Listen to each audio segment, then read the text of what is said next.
한 주간 무더위에 많이 더우셨죠? 여름 시간 동안 시편 말씀들을 함께 나눌 텐데요. 더움 가운데 이 시편의 말씀이 은혜의 단비가 되어서 우리의 영혼도 촉촉하게 젖어서 시원하기를 바랍니다. 우리의 삶이 말씀으로 이 여름 시간들을 잘 감당하는 우리 모든 성도들이 되었으면 좋겠습니다. 오늘 본문은 바벨론 포로에서 포로 생활하던 이스라엘 백성들이 70년 그 포로 생활을 마치고 고국으로 돌아왔을 때 그 기쁨과 감사, 구원과 회복을 노래하고 있습니다. 그리고 아직도 돌아오지 못한 백성들, 그 동포들을 향하여 기도하는 간구의 내용을 담고 있습니다. 이스라엘은 하나님의 인도하심으로 출애굽하여 하나님을 온전히 신뢰하지 못하고 광야 40년 시간을 보냈습니다. 마침내 젖과 꿀이 흐르는 땅에 도착하였죠. 그래서 가나안에 정착을 했습니다. 그런데 그들이 언약 백성답게 하나님의 말씀에 순종하지 못하고 가나안의 우상들을 섬기기 시작합니다. 그래서 하나님은 그들에게 선지자들을 통하여 경고하십니다. 그러나 이스라엘 백성들이 회개하고 돌아서지 않자 하나님은 북이스라엘을 통하여서 주전 722년에 아수르의 북이스라엘은 멸망당합니다. 그리고 주전 586년에 남유다는 바벨론의 멸망을 당합니다. 하나님이 그들을 징계하신 것은 그들을 파멸하기 위함이 아니라 언약 백성으로 그들을 다시 회복하고 그들을 세우시기 위한 하나님의 계획하심이었습니다. 에레미야 29장 11절 말씀을 함께 보겠습니다. 여호와의 말씀이니라. 내가 하나니 평안이요 재앙이 아니니라. 너희에게 미래와 희망을 주는 것이니라. 아멘.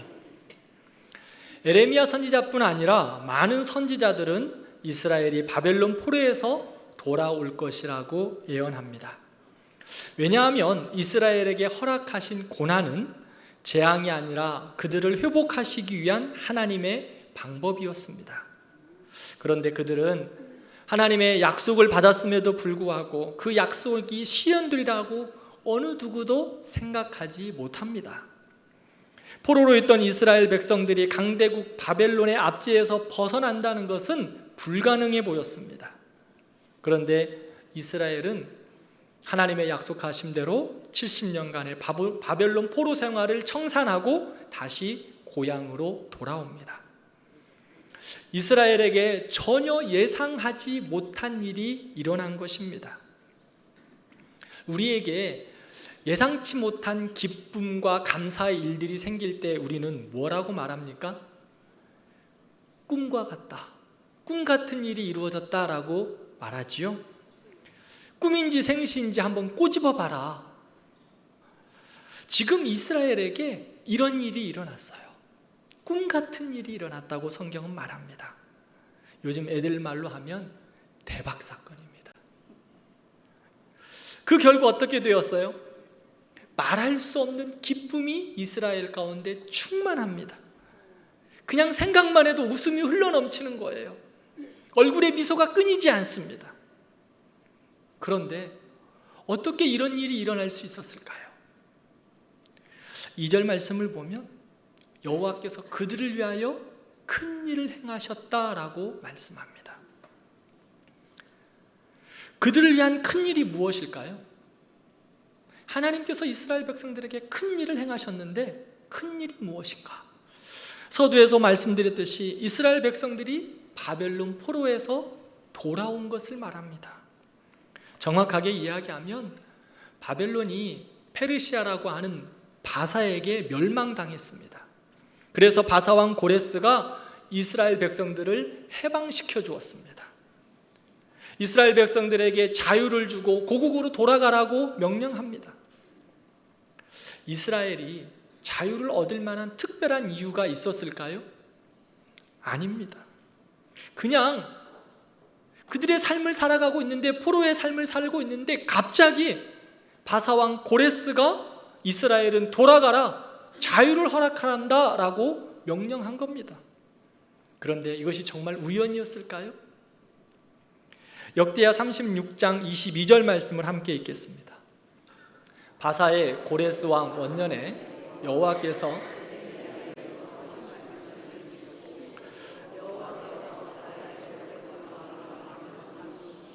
그가 온 나라에 공포도 하고 조소도 내려 이르되 아멘. 성경은 이스라엘 백성들이 자유를 얻게 된 것 우연이 아니라고 말씀합니다. 하나님이 에레미야를 통하여서 이미 예언하신 그 일, 그것을 하나님께서 이루시려고 바사왕 고레스의 마음을 감동시키셨습니다. 그리고 그를 통하여서 이스라엘에게 자유를 선포했습니다. 너희 나라로 돌아가라, 조서를 내려주었습니다.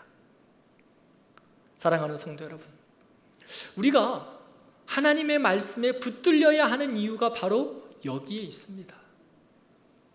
역사학자들은요, 고레스가 하나님을 믿은 것이 아니라 바벨론을 정복하고 종교 유화 정책을 썼다고 말합니다. 맞습니다. 저도 그렇게 생각합니다. 고레스 왕이 국제 정세와 포로된 나라들의 통치 방법으로 그렇게 유화 정책을 세운 것입니다. 그런데요, 그 배후에 누가 있었을까요? 바로 하나님이 계셨습니다. 이스라엘 백성들의 입장에서는 모든 일이 갑자기 일어났습니다. 그리고 우연히 이루어졌습니다. 바벨론도 그렇고 바사도 그렇고 이스라엘도 그 일이 어떻게 이루어졌는지 알 수 없습니다. 그런데 성경을 보면 그 일은 하나님께서 이미 약속하신 대로, 말씀하여 주신 대로 이루셨다고 말씀합니다. 바사왕 고레스의 마음을 하나님이 감동시키셔서 하나님의 약속을 이루셨다라고 성경은 말씀하고 있습니다. 우리가 이 땅을 살아감에 있어 때로는 시험도 많고 문제도 많습니다. 그리고 어려움도 있지요. 개인적인 문제나 가정의 문제, 경제적인 문제들도 우리에게 참 많이 있습니다. 우리에게 문제 없는 사람 없습니다. 가정마다 문제 없는 가정 없습니다. 이런 문제와 어려움들이 오랫동안 풀리지 않을 때 우리에게 많습니다. 그런데요, 그 문제들을 가지고 우리는 포기하고 있을 때 하나님께서 어떻게 하시나요? 하나님께서 하나님의 때에 하나님의 방법으로 하나님께서 역사하시고 하나님이 큰 일을 이루어 주실 줄 믿습니다. 우리는 잊어버리고 있었는데 하나님께서 풀어주시는 은혜들을 많이 경험하고 있습니다.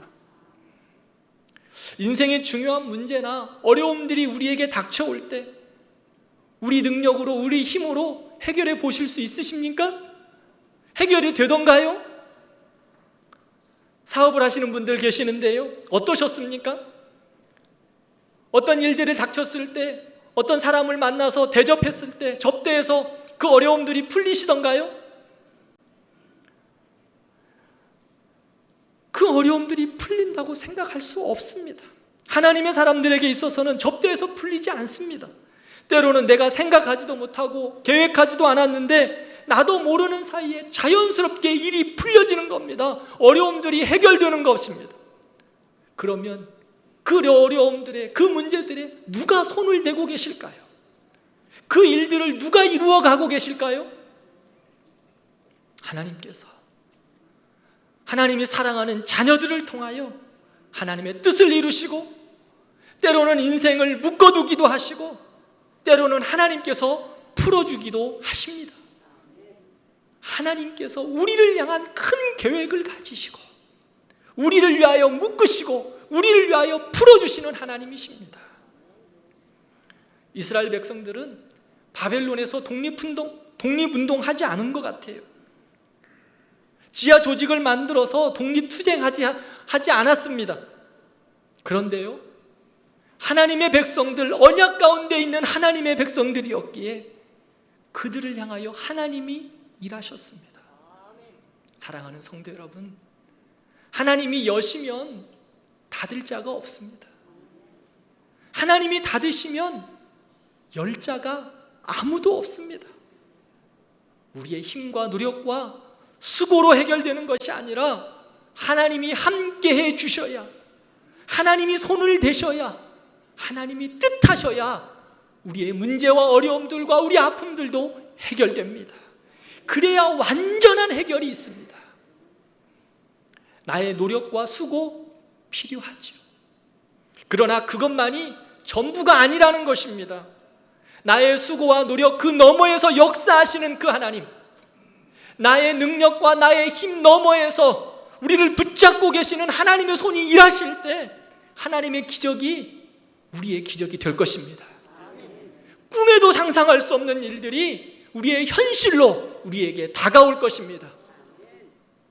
이스라엘 백성들이 바벨론 포로에서 해방될 것이라고 그 어느 누가 생각할 수 있었겠습니까? 그들이 생각할 수 있었던 것은요, 절망, 낙심, 두려움, 고난이었습니다. 하루를 어떻게 버티고 살아가는가? 이것이 그들의 삶의 전부였습니다. 그런 현실 속에서 그들에게 꿈 같은 일을 이루신 분이 계십니다. 이스라엘 백성들에게 꿈과 같은 기쁨, 꿈과 같은 평안, 꿈 같은 일들을 누가 이루어 주셨을까요? 1절 말씀을 보면 여호와께서 시온의 포로를 돌려보내셨다. 2절 말씀을 보면 여호와께서 그들을 위하여 큰 일을 행하셨다. 3절 말씀을 보면 여호와께서 우리를 위하여 큰 일을 행하셨다라고 분명하게 말씀하십니다. 고레스가 자유를 선포하고 시온으로 돌아가라고 허락하셨지만 하나님께서 그를 통하여 하나님의 큰 일을 이루신 줄 믿습니다. 이와 같이 여호와 하나님께서 우리 성도들의 삶과 가정과 모든 일에 하나님의 큰 일을 이루어 주시기를 축원합니다. 때로는 시험도 있습니다. 눈물도 있고 어려움도 있지만 꿈꾸는 것과 같이 이스라엘 백성들이 고백했던 것처럼 꿈꾸는 것과 같은 그러한 은혜가 우리 모든 성도들의 가정마다 넘치기를 기도합니다. 여호와께서 우리를 위하시면 능치 못함이 없습니다. 여호와께서 우리를 향하여 큰 일을 행하여 주실 줄 믿습니다. 하나님이 우리의 삶의 이유가 되시면 우리의 삶의 결과는 기쁨입니다. 하나님이 우리의 삶의 원인이 되시면 우리의 삶의 결과는 대박 사건이에요. 하나님이 우리의 이유가 되시고 우리 원인이 되어 주셔서 날마다 우리 안에 꿈꾸는 것과 같은 기쁨과 은혜가 충만하기를 축원합니다. 두 번째로 살펴볼 것은 시인은 꿈꾸는 것과 같은 기쁨과 감사를 누리지만 바벨론에 남아있는 동족들을 향하여 은혜와 기쁨을 그들에게도 주시기를 간구하고 있습니다.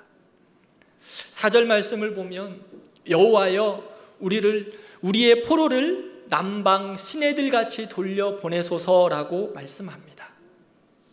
남방 시내는요, 이스라엘의 남쪽에 있는 네게부 사막을 말하고 있습니다.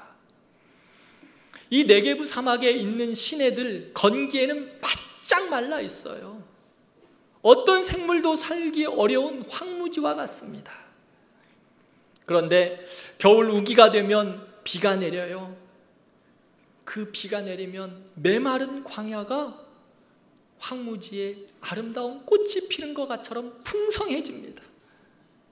그 메마른 시내가 강물처럼 넘쳐 흐릅니다. 메말랐던 광야는 풀이 무성하고 꽃이 피고 옥토로 바뀝니다. 시인은 아직도 바벨론에서 돌아오지 못하고 메말라 있는 그들에게 동일한 기쁨과 은혜와 찬양을 주시기를 간구하고 있어요. 다른 말로 하면 하나님, 우리에게 은혜를 이렇게 주셨는데 우리의 동족들에게, 우리 사람들에게 이러한 은혜를 더하여 주십시오. 하나님, 우리에게 회복과 부흥을 주셨는데 그들에게도 하나님 부흥을 허락해 주세요. 남방 시내에 물이 흐르는 것처럼 남아있는 이스라엘 백성들에게 기쁨을 주시고 회복을 주시고 부흥을 주시라고 간구하고 있습니다. 그러면서 계속해서 무엇을 고백합니까? 5절과 6절 말씀입니다. 우리 함께 읽을까요? 눈물을 흘리며 씨를 뿌리는 자는 기쁨으로 거두리로다. 울며 씨를 뿌리러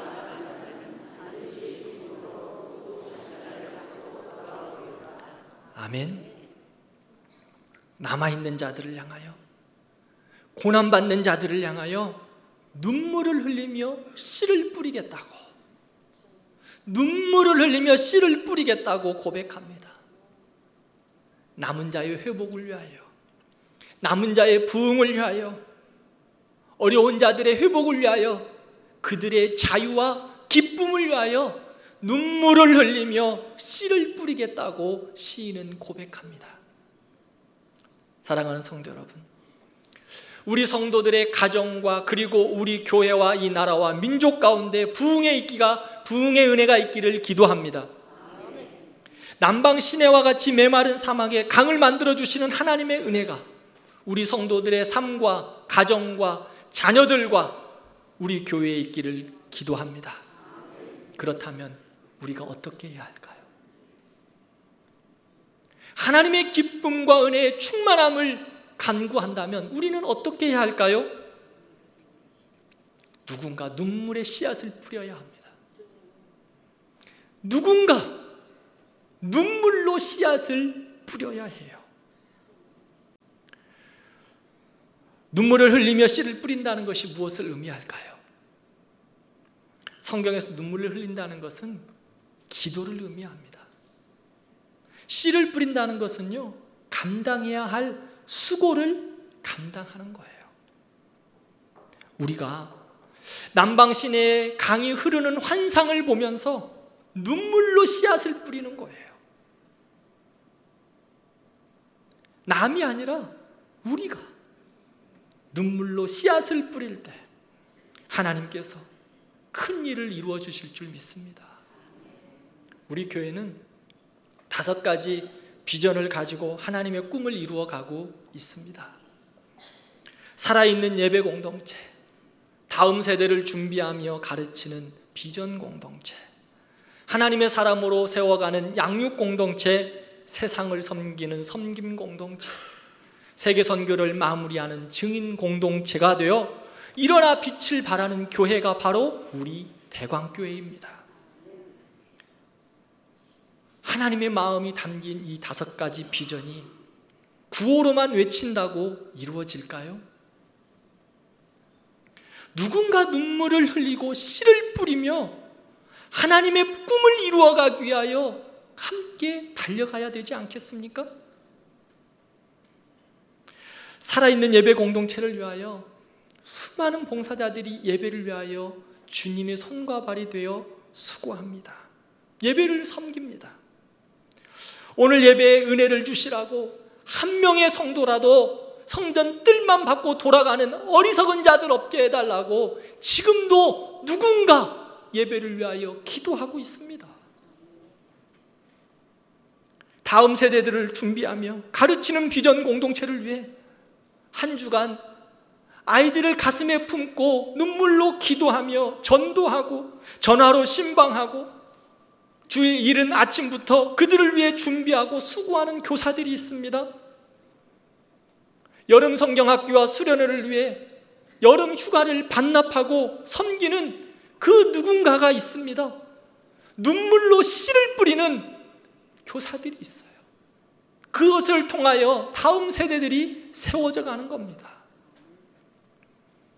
다음 세대를 위해 비전센터를 준비하려고 합니다. 눈물로 기도하고 있습니다. 성도들이 수고하며 마음을 다해 헌금도 하십니다. 하나님이 이루어 주실 줄 믿습니다. 저에게 성도님들이 이렇게 물어보시더라고요. 목사님, 비전센터 언제 돼요? 저도 잘 몰라요.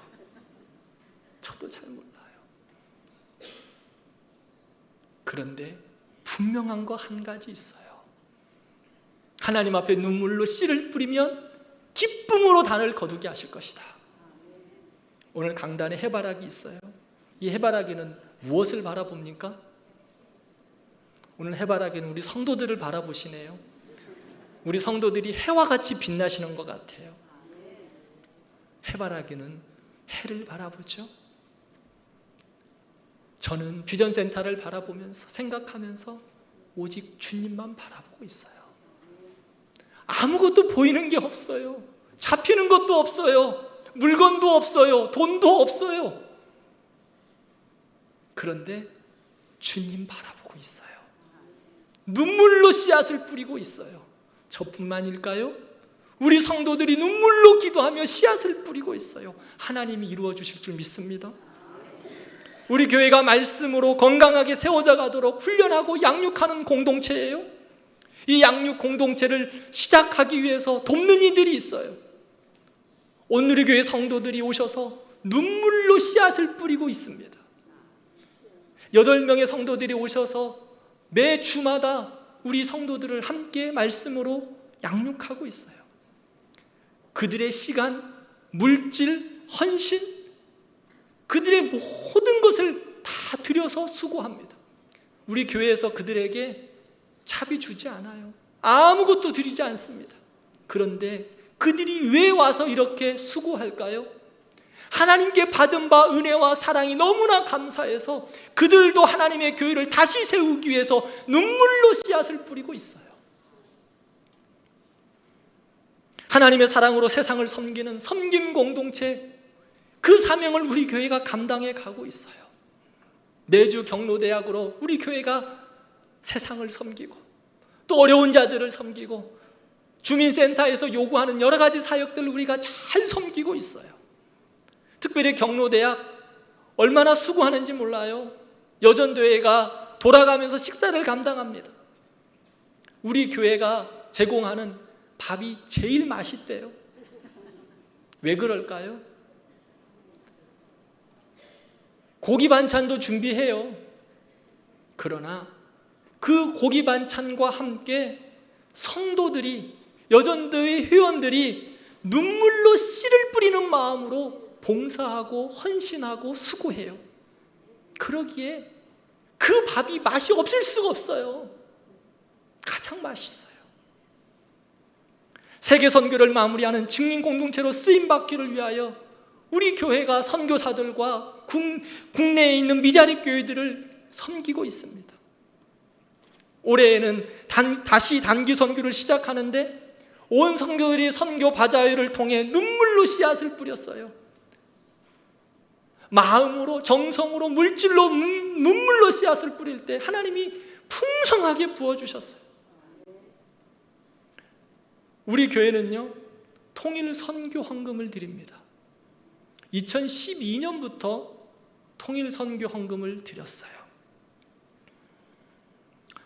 눈물로 통일을 위하여 기도하며 헌금합니다. 하나님께서 우리나라 가운데 예상하지 못한 시간에 예상치 못한 방법으로 하나님의 통일을 이루실 줄 믿습니다. 우리 교회만 통일을 위하여 기도할까요? 아니에요. 한국교회 수많은 성도들이 통일을 위하여 지금도 눈물로 수고하며 기도합니다. 우리 교회가 5대 비전을 보면서 하나님이 저것을 어떻게 이루어 가실까? 꿈을 꾸는 우리 모든 성도들 되기를 기도합니다. 5대 비전을 보면서 저 비전들이 이루어질까? 마음에 의심이 들기도 하시죠? 저 일이 가능할까? 우리 눈에는 남방시내와 같이 메마른 것만 보여요. 현실만 보인다고요. 그 너머에 역사하시는 하나님의 역사하심을 보지 못할 때가 너무나 많아요. 그럴 때마다 우리는 어떻게 해야 할까요? 현실에 보이는 답답함과 어두움과 낙심과 그 산들을 볼 때 우리는 어떻게 해야 할까요? 그것을 보여주실 때는 수군거리라고 비판하라고 보여주시는 것이 아닙니다. 느헤미야와 같이 가슴을 치며 눈물로 통회하고 그 자리에서 눈물로 수고하며 씨를 뿌리라고, 수고로이 그것을 감당하라고 우리에게 보여주시는 겁니다. 사랑하는 성도 여러분, 지금 우리 앞에 보이는 것이 문제요? 우리 옆에 있는 것이 깊은 골짜기요? 우리 뒤에는 높은 담이 있다고 할지라도 사막의 강을 만드시고 하나님을 의지하고 눈물로 씨앗을 뿌릴 때 하나님께서 사막의 강을 만드시고 새 길을 열어주실 줄 믿습니다. 시편 18편 9절 말씀을 함께 읽겠습니다. 내가 주를 의뢰하고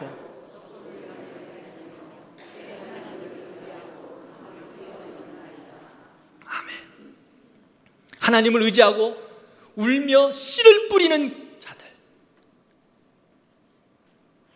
때로는 깊은 골짜기와 같을지라도 우리 앞에 문제가 많을지라도 하나님을 의지하고 눈물로 씨앗을 뿌리며 나아가면 하나님께서 그 문제를 뛰어넘게 하실 것입니다. 그 담을 하나님께서 무너뜨려 주실 것입니다. 사막의 강을 만들어 주실 겁니다. 기쁨으로 단을 거두게 하실 줄 믿습니다. 남방 시내와 같이 메마른 곳에 눈물을 흘리며 씨를 뿌리는 우리 모든 성도들 되기를 축원합니다. 메마른 가정, 메마른 자녀들, 메마른 교회, 메마른 목장, 메마른 나라의 책임은 다른 곳에 있지 않습니다. 누구에게 있을까요? 눈물로 씨앗을 심지 않은 바로 우리에게 있습니다. 가정의 난방 시내가 말랐습니까? 눈물로 씨앗을 뿌려야 합니다. 나라가 난방 시내처럼 쫙쫙 갈라져 메말라 있습니까? 눈물로 씨앗을 심어야 합니다. 우리 교회에 난방 시내와 같이 말라진 곳이 보이십니까? 눈물로 씨앗을 심어야 합니다. 하나님이 큰 일을 행하셔서 바짝 말라버린 사막에 강을 만들어 주시고 기쁨으로 단을 거두게 하실 줄 믿습니다. 우리는 핑계대지 말아야 합니다. 주변이 아무리 메말라도 우리가 충만하면 감당할 수 있습니다. 우리 안에서 눈물의 씨앗을 심어 흘려보내면 그곳에 생명의 역사가 일어납니다. 에스겔 47장 말씀을 보면 답답하고 암울한 시대에 에스겔이 성전 문에서 흘러나오는 샘물을 보게 됩니다. 성전 문지방에서 샘물이 흘러나오는 거예요. 처음에는 그 물이 발목에 찼습니다. 조금 더 지나가니 무릎에 차고요, 허리에 차더니 나중에는 헤엄칠 만한 큰 강물을 이루었다고 성경은 말합니다. 그 물들로 인하여서 생물이 살아나고 주변이 살아나고 회복됩니다. 모든 것이 살아나는 역사가 있게 되었습니다. 사랑하는 성도 여러분, 성전 뿔을 부여잡고 기도하는 눈물의 씨앗, 성전 뿔을 부여잡고 가정의 메마름을 위하여 눈물로 기도하는 여러분들의 기도, 성전 뿔을 부여잡고 나라의 회복을 위하여 기도하는 눈물의 기도, 그것이 우리를 회복해 하고 가정을 회복해 하고 나라를 회복해 할 줄 믿습니다. 요한복음 7장을 보면 나를 믿는 자는 성경의 이름과 같이 그 배에서 생수의 강이 흘러나리라 라고 말씀합니다. 믿음으로 눈물의 씨앗을 씻을 때 생수의 강이 성령의 역사하심으로 하나님께서 흘러 넘치게 하실 줄 믿습니다. 그 생수의 강이 흘러 넘칠 때 치유하고 회복하고 구원케 하는 역사가 있습니다. 그러므로 우리는 어떻게 해야 할까요? 메마른 곳이 보이십니까? 눈물로 씨앗을 뿌려야 합니다. 아픔이 있습니까? 어둠이 보이십니까? 눈물로 씨앗을 뿌리는 우리 모든 성도들 되기를 축원합니다. 사랑하는 우리 찬양대 여러분, 찬양대를 위하여 눈물로 씨앗을 뿌리세요. 아멘을 안 하는 큰일 났네. 다시 한번 물어볼게요. 찬양대 여러분, 눈물로 씨앗을 뿌리는, 찬양대를 위하여 눈물로 씨앗을 뿌리는 찬양대원들 되기를 바랍니다.